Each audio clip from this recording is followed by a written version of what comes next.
We have Rosario Dawson. You play Julia in Unforgettable, and this is quite unforgettable. And I always, thank God. Yes. And I always feel that the roles you play are so empowering, and then also off screen too. So for you, I want to get down to why you wanted to do this role. Like, what was it that said, I got to do this? When I finally Denise got me to just on board to just say, to commit to making this movie, I just got so excited about the opportunity of working with her and what she was really trying to go for. She'd been developing the script for a couple of years. It was based off of experience she'd had and the women that herself being divorced and other people. And she was just like, I don't want to do the scorned first wife who's been replaced by the cute younger girl, and like that's what the dynamic is about, like, or do the obvious kind of crazy thing where we just say she's crazy and dismiss it and move on and everyone gets to feel better about themselves. It's like, why is she crazy? How did that happen? Like, let's really ask those questions, like what's really going on behind these closed doors.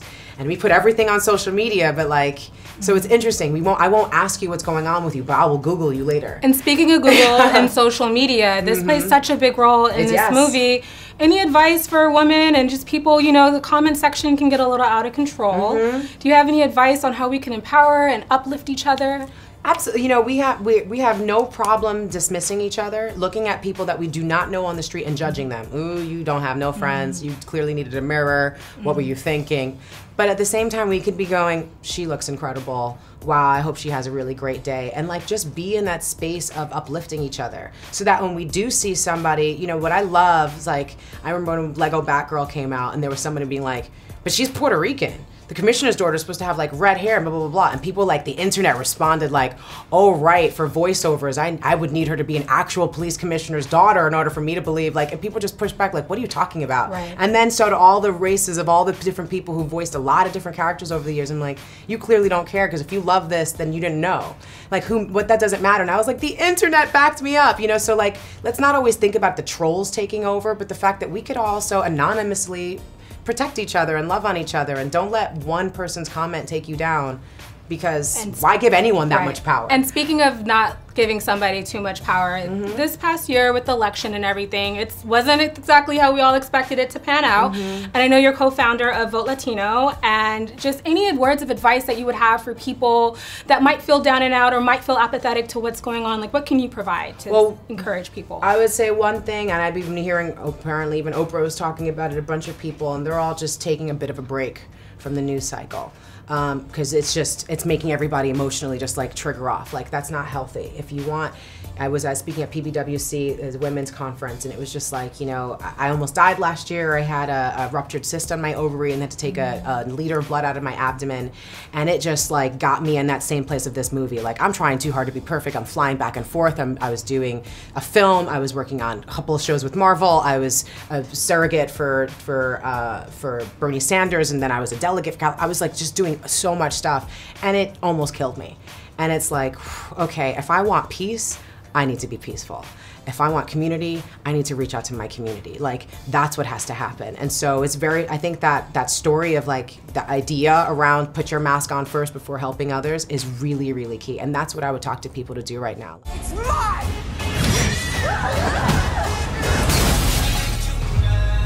We have Katherine Heigl. You play Tessa in Unforgettable. Yes. How is it having a woman direct the film and lead it from like her perspective? It was really incredible. You know, it sort of made the movie Denise's perspective and her sort of emotional reaction to it. And I think that, you know, right from the beginning, she really knew what she wanted, how she wanted Tessa's character to unfold, and Julia's, and the story itself.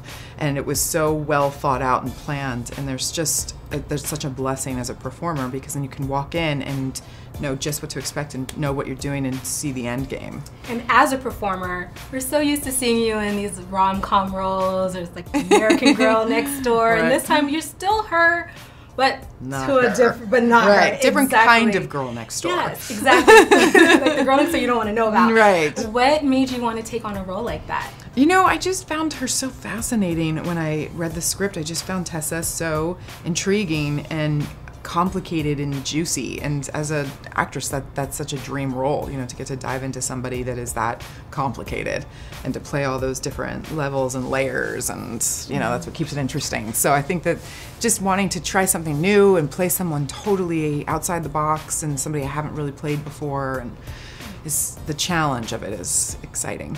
And I really feel like it shows this range that I think a lot of people were like, it was so believable. I thought, why don't you do this more? Do this more often. It was so thank awesome. you. I love you. I love you more.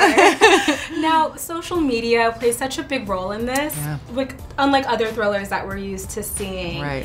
Now, if you could just give some advice or just things you think about with these days and how people use social media, of how we can be more empowering instead of catfishing on a whole nother level. Right, totally. Yeah. You know, it's so funny. I had a friend who used to say the E in email stands for evidence. So just be careful, you know, what you're putting out there, because it is unfortunate that people can access it. They can get into it and they can expose things that are private.